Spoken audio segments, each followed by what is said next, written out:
जब नगर में मुद्राज पहुँचे, हम लोग कर्नाटक निकले, हर धर्मस्थला गए, पूरा परिवार मित्र हाथी घोड़े पता नहीं कितने वैभव के साथ नगर के बाहर निकल आए, निर्गंथों की अगवानी कर रहे थे।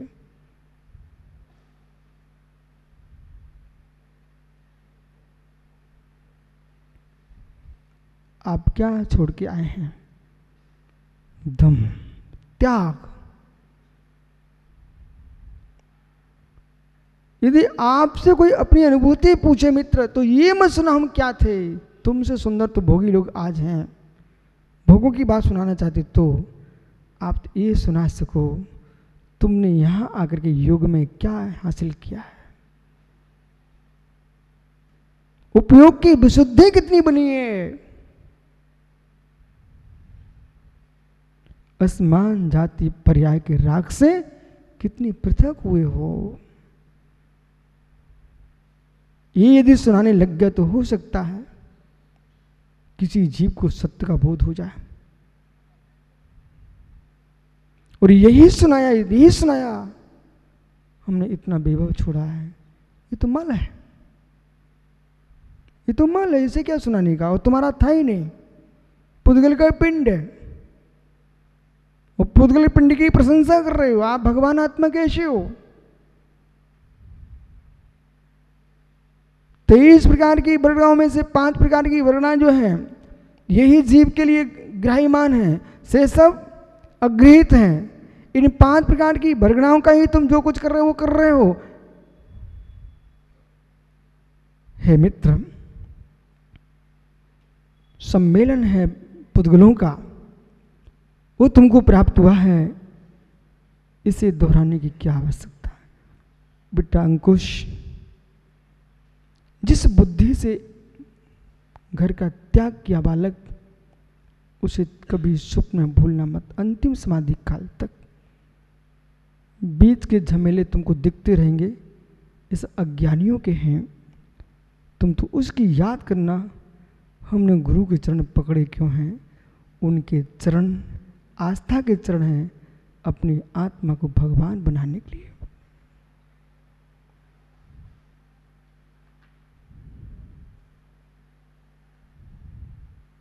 बेटा अभी रास्ते में आप भी चल रहे थे, हम भी चल रहे, पूरा मुनि संघ था। सोनागिर से आपने बिहार किया, रास्ते में गुड़ बन रहा था, आपने देखा? गुड़ की भट्टियां, कढ़ाइयां चढ़ी हुई थी, देखा बेटा? पर जहां गुड़ की भट्टी थी वही बगल में थोड़ी दूर पर एक केले के अंदर पुष्प खिला हुआ था। किसी को याद है? जहां भट्टियां जल रही थी वहीं बगल में सुब्रत सागर झाड़ियों में एक केले का फूल केले में लगा हुआ था। और जितनी बड़ी बड़ी फैक्ट्रियां होती ना, वहां तो आपने देखा ही है, चारों तरफ हरियाली और वृक्ष, फूल आदि लगे रहते हैं। एक गहरे में जाइए इस पर।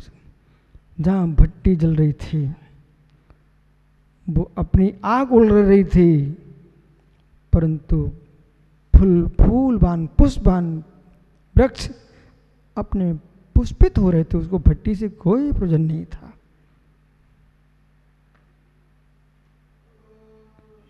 भट्टी से कोई प्रयोजन नहीं था।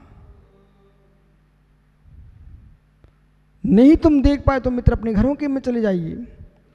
अच्छे अच्छे लोगों घरों में गमलों में फूल खिले रहते हैं और घर में चूल्हा जलता रहता है। चूल्हा जल रहा है चूल्हे में, लेकिन फूल खिल रहे हैं मित्र गमले में। जैसे तुम्हारे घर के गमलों में फूल खिल रहे हैं, उनको चूल्हे से कोई प्रयोजन नहीं है, ऐसे जो जीव कसाई की भट्टी में भमक रहे हैं उनसे कोई प्रयोजन नहीं होना चाहिए। हम तो फूल की भांति, सुमन की भांति हम अपनी डाली पर खिलते ही रहेंगे। ऐसा जो जीता है जीव, वही समाधि को प्राप्त होता है। असमान जाति पर्याय का राग यदि नहीं छोड़ पाए ना, असद्भूत द्रव्यों का राग नहीं छोड़ पाए ना, विजातीय द्रव्यों का राग नहीं छोड़ पाए ना, समाधि असंभव है। समाधि असंभव है। समाधि असंभव है।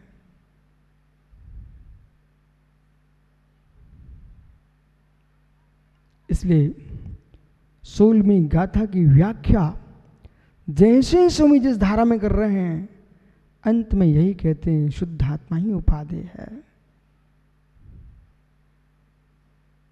शुद्ध आत्मा ही उपादेय है, ज्ञान चेतना ही उपादेय है।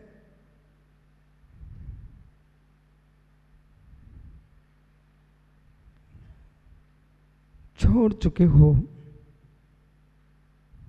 किसे परद्रव्य को, परद्रव्य की ममत्व को, परद्रव्य की ममत्व को।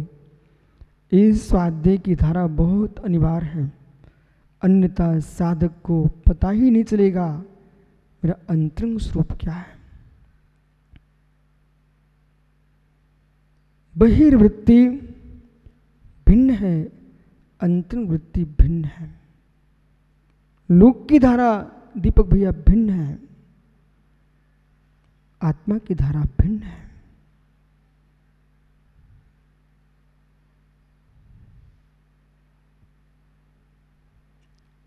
भिन्नत्व का वेदन ही साधना है।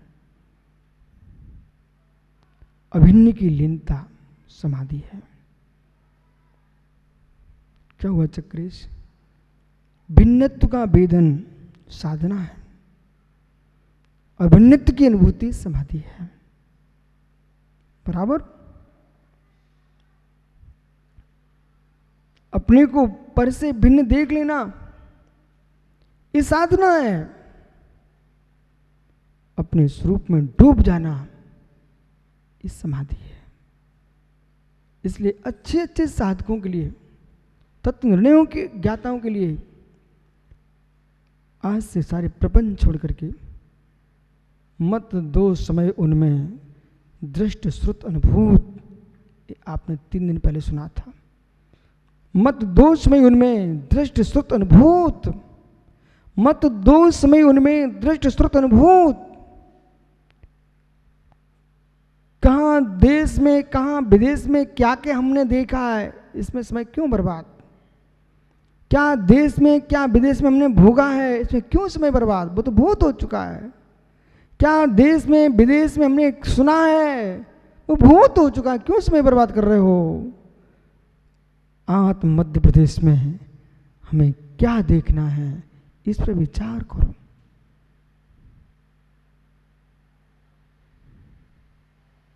इस पर विचार करो, इस पर विचार करो।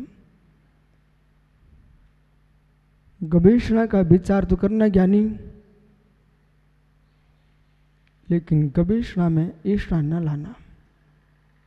सारस्वत सागर जी, तत्व की गवेषणा तो करना बेटा, सबके साथ मिलकर के गोष्ठी करना, लेकिन गवेषणा में लोकेषणा का प्रवेश ना हो जाए, ये बहुत खोटी वस्तु, बहुत खोटी वस्तु है। इतने दिन की साधना को एक चामुरी चढ़ जाएगी। बेटा मैं उस साधक की साधना को श्रेष्ठ मानता हूं, पर मुखों से प्रशंसा पा लेना इतनी महत्वपूर्ण नहीं है। गुरु मुख से मेरे शिष्य की प्रशंसा होती हो वो महत्वपूर्ण है।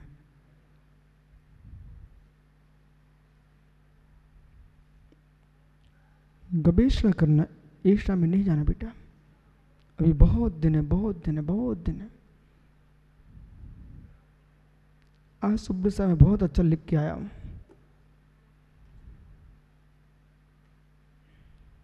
बहुत अच्छा लिख के आया है,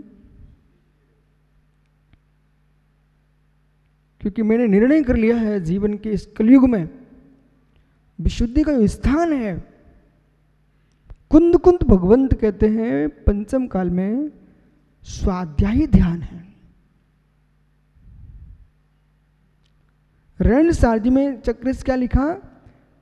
स्वाध्यायी ध्यान है, स्वाध्यायी ध्यान है। जितने स्वाध्याय में डुबकी लगाओगे ना, फिर लवकुश बाल को ग्रंथ लख करके लिखने बैठ जाए, ग्रंथ बंद करके फिर लख करके लिखे। उस विशुद्धि का क्या पारामार है। मैं जब जब लिखने बैठता हूँ ना, भगवान यतीवर सोचार, आचार्य गुरुधर नंदी, पुष्दंत भूतबली स्वामी, आचार्य वीर सेन विद्यानंद, पुष्दंत भूतबली वीर सेन, रवसेन, जिनसेन जैसे योगेश्वरों की विशुद्धि का बोध होता है।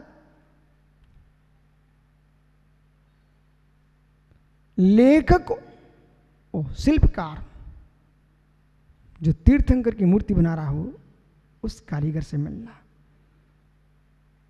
प्रभु का जब चेहरा बनाता होगा तो क्या वीतरागता को देखता हो, ऐसा ऐसा चेहरा आना है। लेखक जिनसेन जो जैसा महासुभट विद्वान आचार्य लेखक तीर्थंकर ऋषभ देव के कल्याण का जब व्याख्यान कर रहे होंगे चक्रेश, उसमें गर्भ कल्याण से निर्वाण कल्याण तक पल पल में देख रहे होंगे, पल पल में निहार रहे होंगे। पीयूष ज्ञानी यति प्रसव सोमी तीर्थंकर भगवंतों रिद्धिधारी महामुनिराजों की व्याख्या कर रहे हैं जब त्रिलोक प्रवृत्ति में। उनकी लघुता को देखो, लघुता को देखो। ऐरावत क्षेत्र के स्वामी तीर्थंकरों का जब व्याख्यान का प्रकरण आता है तो ये तीव्र स्वामी लिखते हैं, मुझे इनका आगम प्राप्त नहीं है। कोई गाथा बना देते? बोले नहीं। मतलब आचार्य महाराज ने जो लिखा है त्रिलोक परिणति में, उसका उनको आगम प्राप्त था। ऐरावत क्षेत्र के तीर्थंकर की व्याख्या नहीं की, विदेश क्षेत्र के तीर्थंकर की व्याख्या की है। बोले क्यों नहीं की? बोले आगम प्राप्त नहीं है, आगम नष्ट हो गया। उससे ध्वनित होता है। इस गाथा से क्या ध्वनित हो रहा है? त्रिलोक परिणति गाथा ये इससे ध्वनित हो रहा है कि कितना आगम नष्ट हो चुका है। फिर भी आज स्वातम तुम्हारे पास इतना है बरल, बेटा पूरा जीवन तुम्हारा अभिषेक निकल जाए, इतना तुम्हारे पास आगम आज है।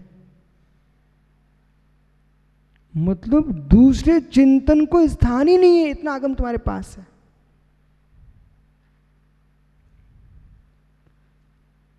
आपकी भाषा में बोलूं,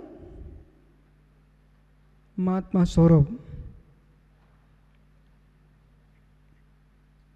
एक कंप्यूटर है, ऐसे तुम्हारा मस्तिष्क कोई कंप्यूटर बना लीजिए,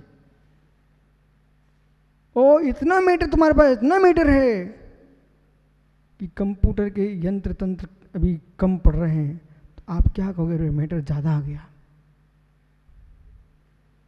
कोई बहुत सारा मीटर भरने जाए मोबाइल के, बोले हमारा मेमोरी कार्ड भाई भर गया है, मित्र भर गया है।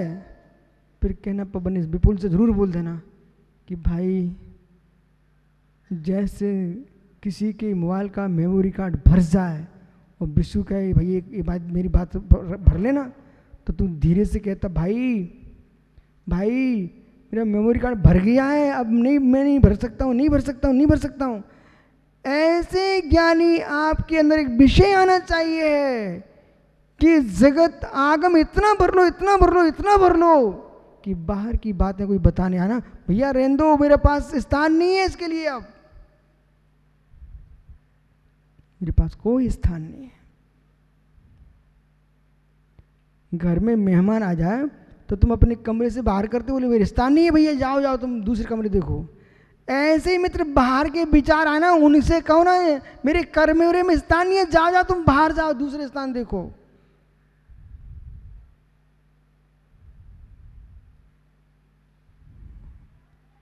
इतना विषय यदि मस्तिष्क में नहीं आ रहा बेटा, एक कार्तिक ज्ञानी विश्वास माने ये वैराग बहुत दूर है। ये है मोक्ष मार्ग।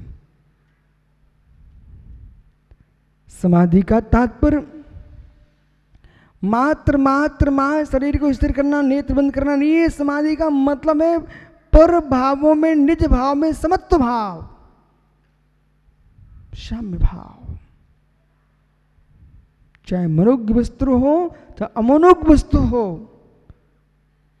सबसे भिन्नत्व का भेदन करना, ये समाधि है। अंतिम साधना, उत्कृष्ट साधना, इसका नाम समाधि। मरण नहीं ले लेना बेटा, मरण मत समझना ना। नहीं, समाधि नाम सुनते लोग मृत्यु समझते हैं। समाधि का अर्थ यहां पर मरण नहीं है। समाधि यानी चित्तवृत्ति का निरोध, समाधि यानी ध्यान की लीनता, अपमिरो, आत्मा को आत्मा में लीन करना, इसका नाम समाधि है। उस समाधि के लिए ही तत्व की गवेषणा है। श्रुत से जान लो क्या क्या वस्तु व्यवस्था है। मालूम ये जिनवानी क्यों पढ़ रहे भाई यतीन सागर जी? इसलिए पढ़ रहे हो कि जैसे आपको वैशाली आना था तो आपने वैशाली का परिचय पहले लोगों से पूछा कि क्या है, कैसा स्थान है। जाने की उत्सुकता थी ना आपको। जहाँ जाने की उत्सुकता होती है, जहाँ जाने की उत्सुकता होती है, पुनः सुनिए, जहाँ जाने की उत्सुकता होती है उसके बारे में जानने की भी तो उत्सुकता होती है। जहाँ जाने की उमंग होती है वहां पर उसको जानने की भी तो उमंग होती है। ऐसे मैं मोक्ष मार्ग को, मोक्ष तत्व को जान रहा हूं। क्यों? मुझे जाने की इच्छा है ना, इसलिए जानने की इच्छा है। और जो जीव मोक्ष तत्व को जानने नहीं चाह रहा है, इसका मतलब ही है उसे जानने की इच्छा नहीं है। मात्र कपड़े उतार के बाहर की बाह्य लूटने की आकांक्षा है, विश्व का गौरव प्राप्त करने की इच्छा है, उसको मोक्ष तत्व से कोई प्रयोजन नहीं है, कोई प्रयोजन नहीं है। कुछ काव्य ग्रंथ पढ़ रहा हूं मैं, साहित्य भी पढ़ रहा हूं मैं, वो एक बार लेके बैठ जाऊं ना तो छोड़ने का मन नहीं करता उसको। और पढ़ लूं, उसके बारे में जानना चाह रहा, मन कहता और पढ़ो क्या होता है। ऐसे ज्ञानियों जैसे कोई जीव सुंदर साहित्य पढ़ता है, उसका उमंग दौड़ती है आगे क्या और कहना चाहता है लेखक। ऐसे ज्ञानियों मोक्ष तत्व के बारे में उत्सुकता होना चाहिए। कैसे, इसके आगे और क्या है। इसलिए 16वीं गाथा की टीका पढ़िए जैसे स्वामी की, ये कहां से जीव की व्याख्या कर रहे हैं 6 द्रव्यों के साथ। अतपूर्वोक्त गाथाउक्तानन, जो पूर्व में गाथा कही गई है, गुण पर्याय भावान प्रज्ञापति, गुण पर्याय के भावों को कहते हैं।